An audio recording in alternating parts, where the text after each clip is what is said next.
Hello, hello, hello, and welcome for day two of recognizing toxic red flags. I'm so happy that you're here with me. Once again, welcome for those of you that are here live, those of you watching the replay. I'm super excited to get started on day two. And for those of you that are new to me, my name is Christina. I'm a love and relationship coach, and I help driven and ambitious women overcome toxic relationships, break free from toxic patterns and cycles so that they can cultivate healthy, loving, lasting relationships. And I'm super excited because this is a heavy topic, but it's so needed, and being able to shed light on this really helps a lot of women that find themselves over and over attracting these kinds of relationships. So for those of you that were here with me yesterday on day one, we spoke about the recognizing of red flags, and not just in another person, but in where have we allowed this to go on in our lives. We spoke about, being predisposed due to societal norms and societal subconscious programming. So if you haven't watched that, please make sure after we have our session today, you go back and watch day one, where we talk about, all the cultural ways that some in some senses have kind of perpetrated and encouraged this kind of behavior. And today I really want to shed light on how to identify how these toxic behaviors, how these toxic relationships actually affect you. And there's a number of ways. I actually detail them really well in the toxic red flags checklist. So if you haven't grabbed that, make sure you do. We're going to be going over really identifying the toxic behaviors and how each one impacts your well-being.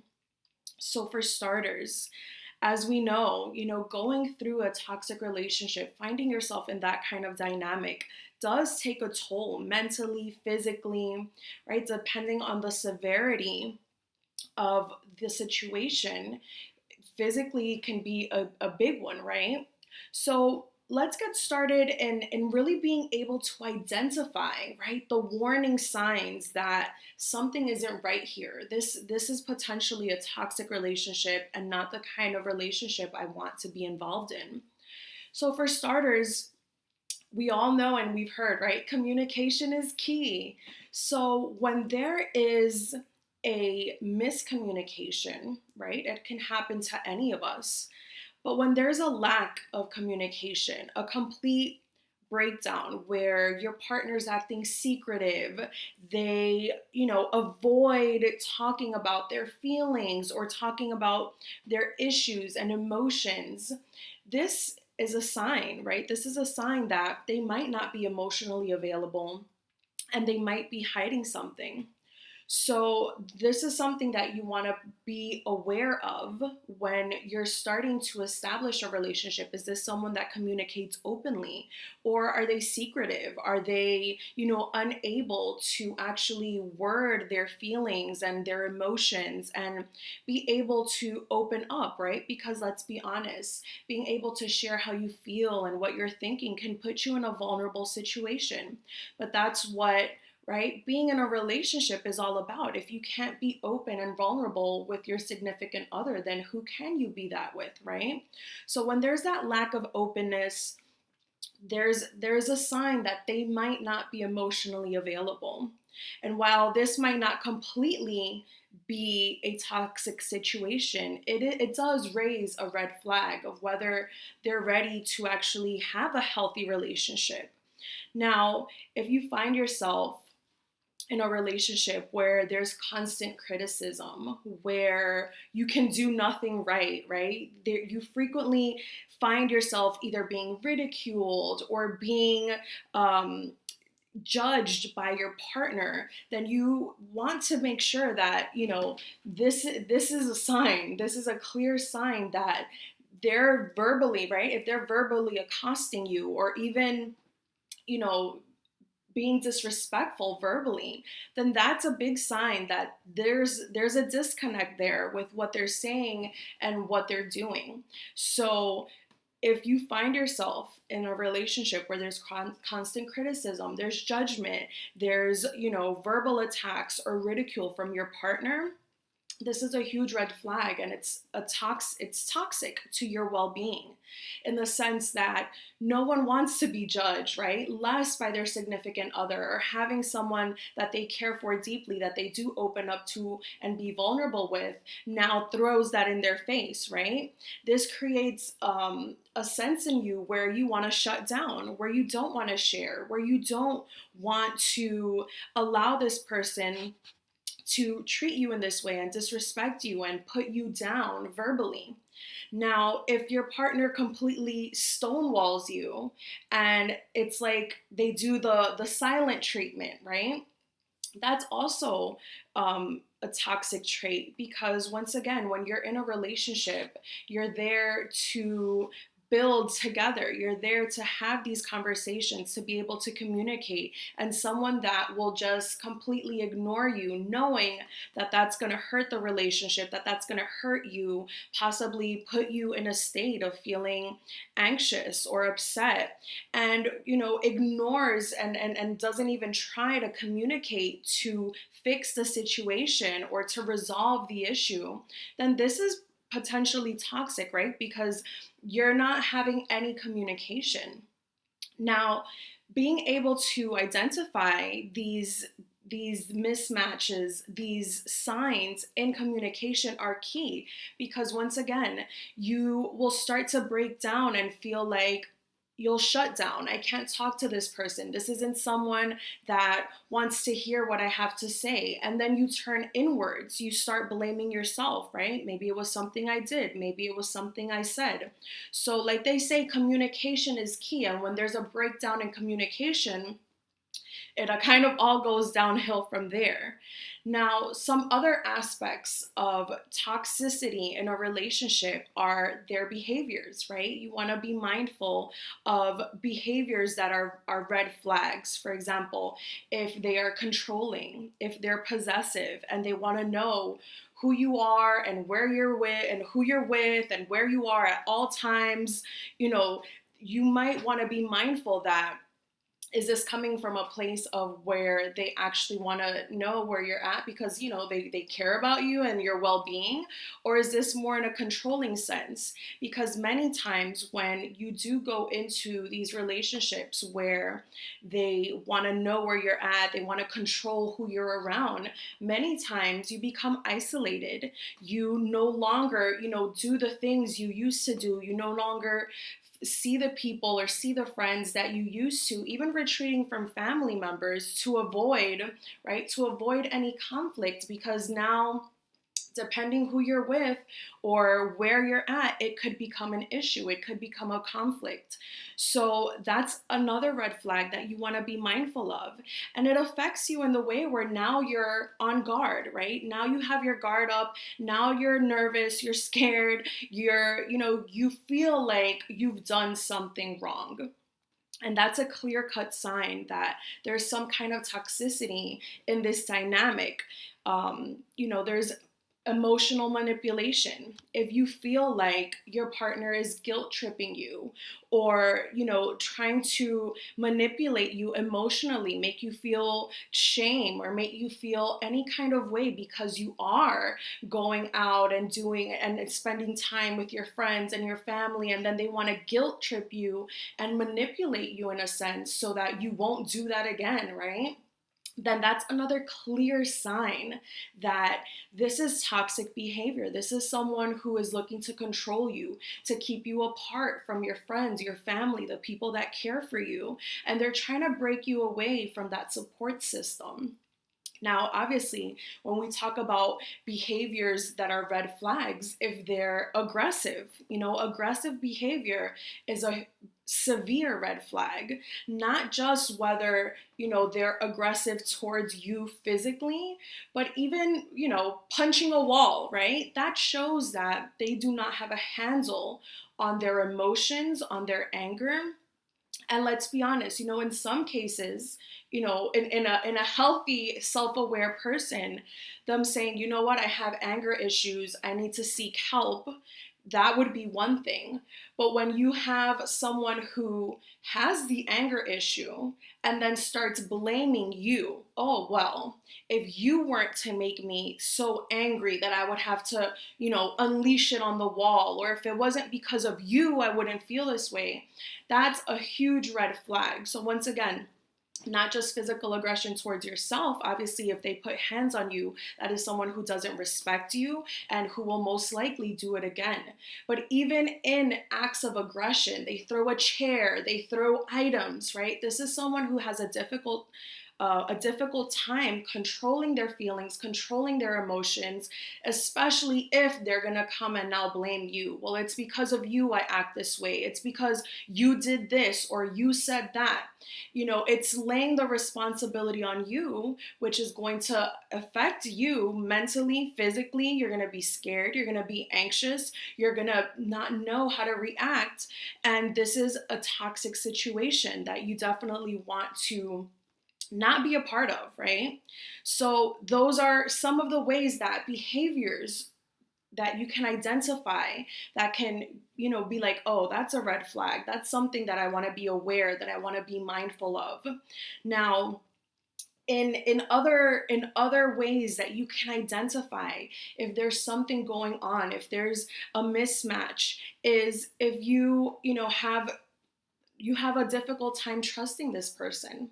If you've already caught them in lies, if you've already noticed that they're deceitful, when your partner either lies to you or breaks their promises to you, it affects you, and it's a toxic trait, because now in this relationship, right, where you're looking to build with a partner and you create a dynamic like this, you know that you can't count on that person. That's not someone that you can count on. You can't count on their word, and you most certainly can't count on their actions because they do not align.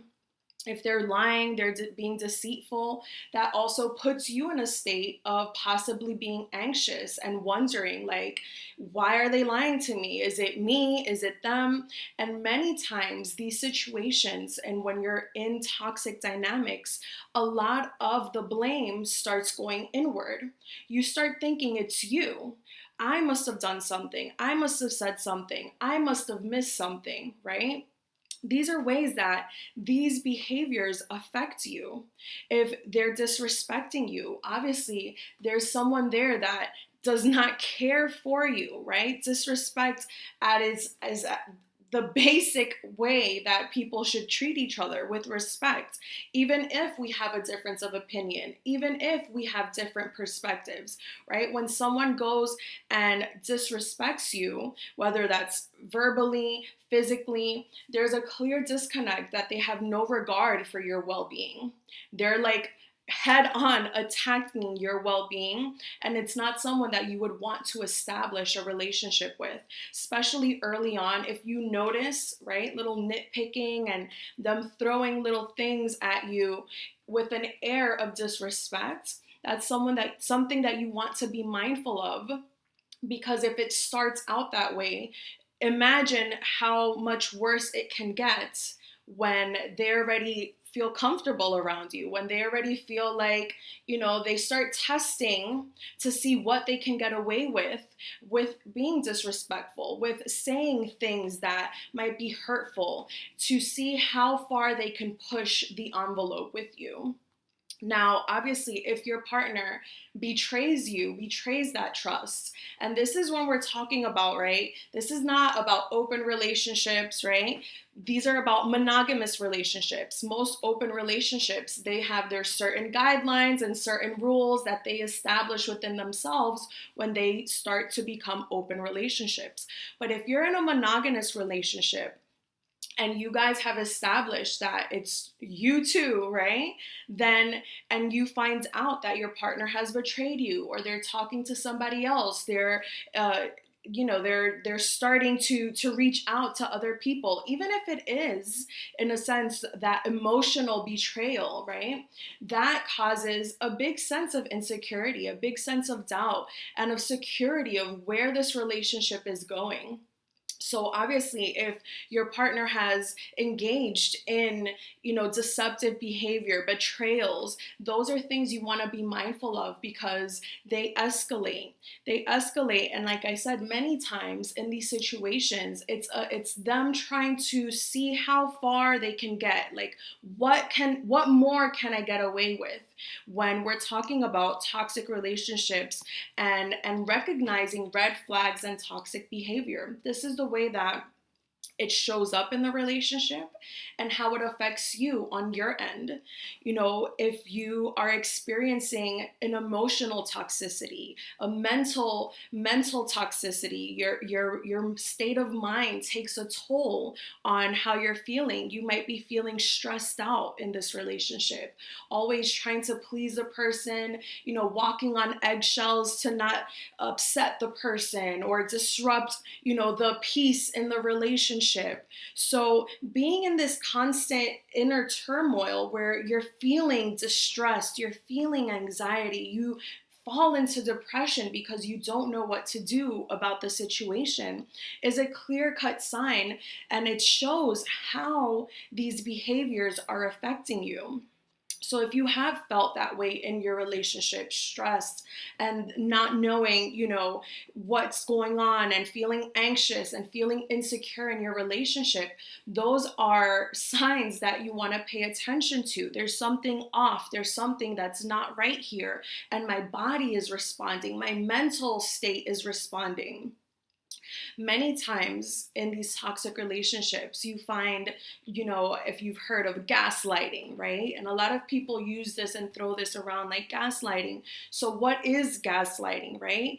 And this is where one person tries to make it seem like what you're saying is not true. They try to bend your perception of what's going on or what was said. So, for example, if someone told you, oh yeah, I went for lunch yesterday with my friend, and then the next day they say, yeah, I had lunch, but I wasn't with my friend. I was by myself. And they switch it around. Like, were you with someone that you shouldn't have been with?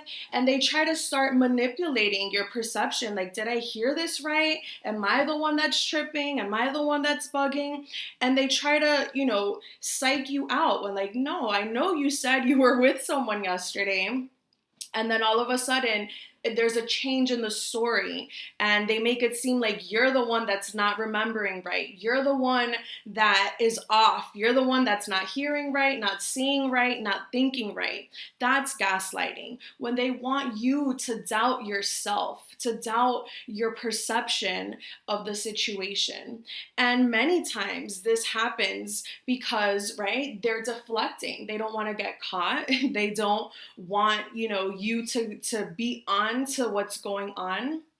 And many times they're just playing with your mind. It's a way of making you feel like you're crazy, you don't know what you're talking about, you're in the wrong, you're the one that's bugging. And this is used many times in toxic relationships and toxic dynamics because, once again, they have to have their way. This is the way that they manipulate you into thinking what they want you to think. They want to change and have control over the narrative.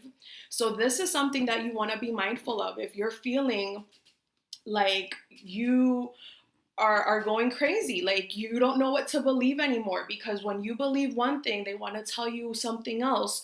You want to be mindful that this isn't what's going on, that you're being gaslit, and they're trying to change or create haze to your perspective so you don't get on to what's really occurring in the relationship. And another way that, there's that you can identify toxicity and red flags in a relationship is when there's a lack of support. When you're establishing a romantic relationship with someone, once again, that's the person who you should be able to speak to and talk to about your vulnerabilities, your emotions, your thoughts, your needs, and how you're feeling, right?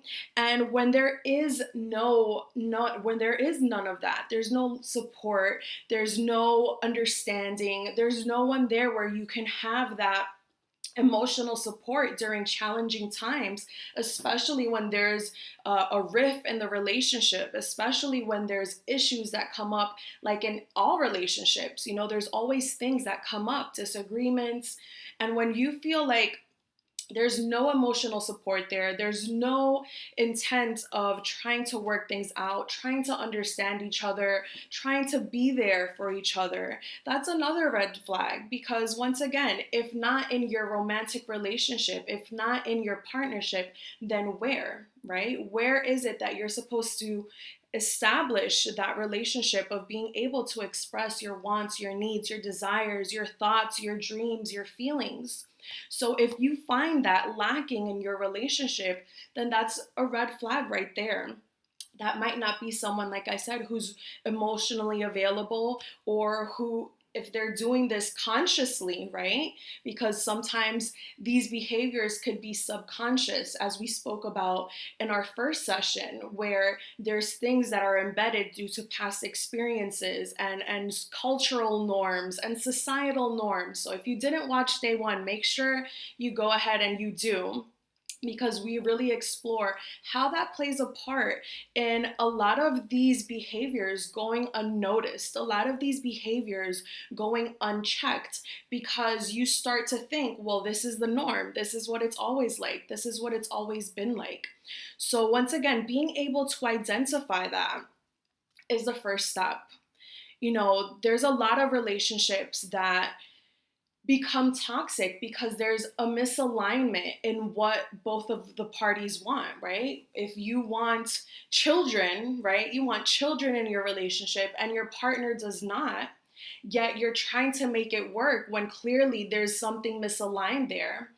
That begins to harbor resentment. It begins to harbor, possibly one person, trying to sabotage the other in order to have their way. So these are things that you want to be mindful of and aware of when you are starting a relationship, when you are establishing a relationship with someone, that you have, your goals that are aligned, your values, your future plans. If you're looking to be with someone for the long haul, if you're looking to establish a relationship that's enduring, these are the key factors that are going to play a part of that. Are you guys aligned in your goals and your dreams and in the values that are important to you?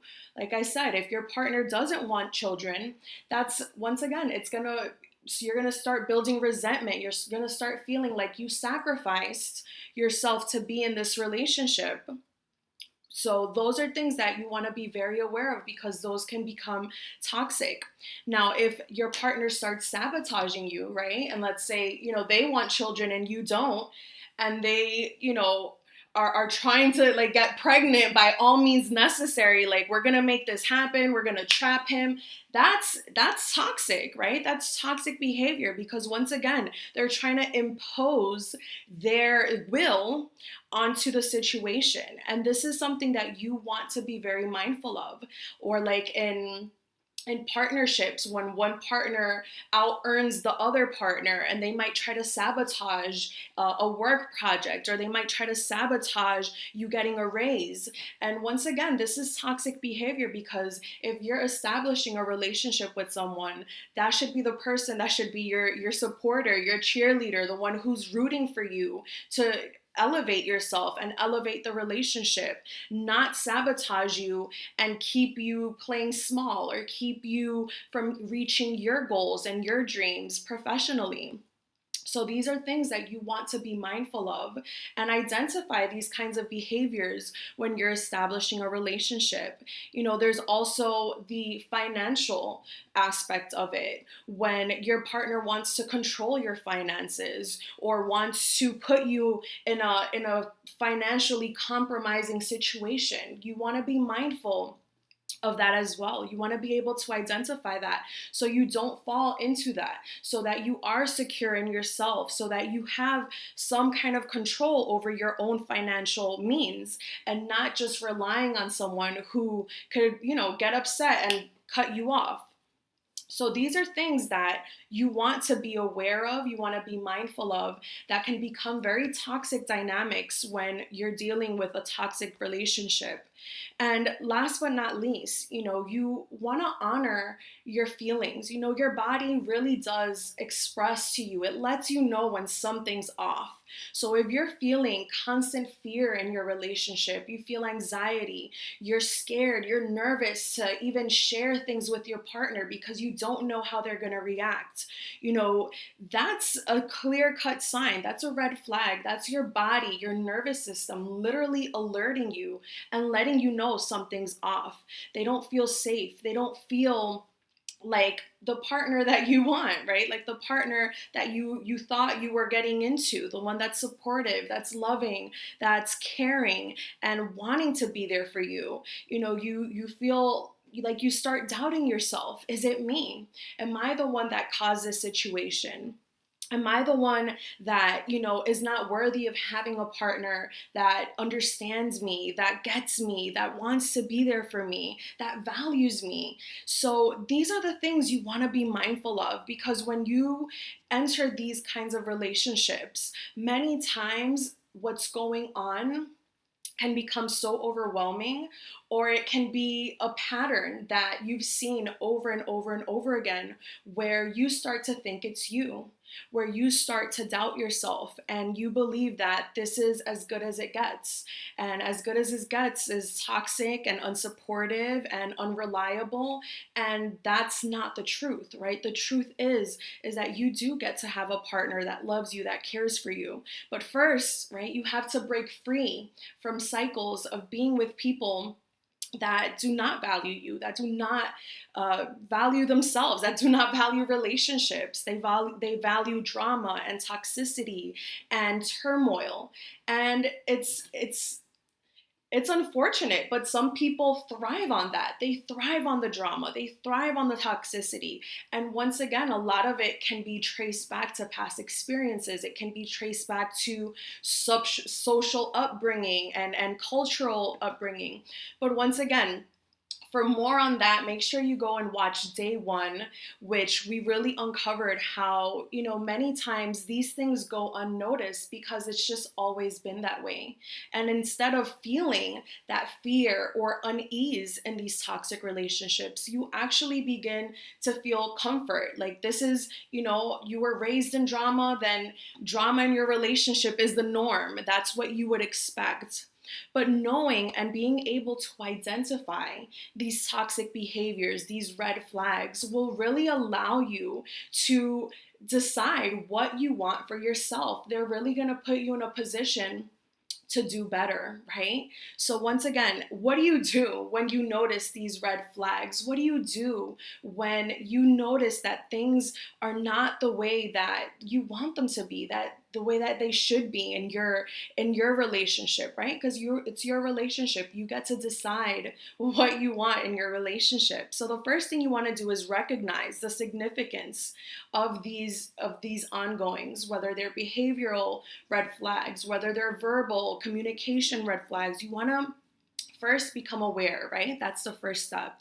The second thing is you want to reach out to someone you can trust, whether that's a family member, a friend, someone that can actually be there and support you so that you don't feel alone.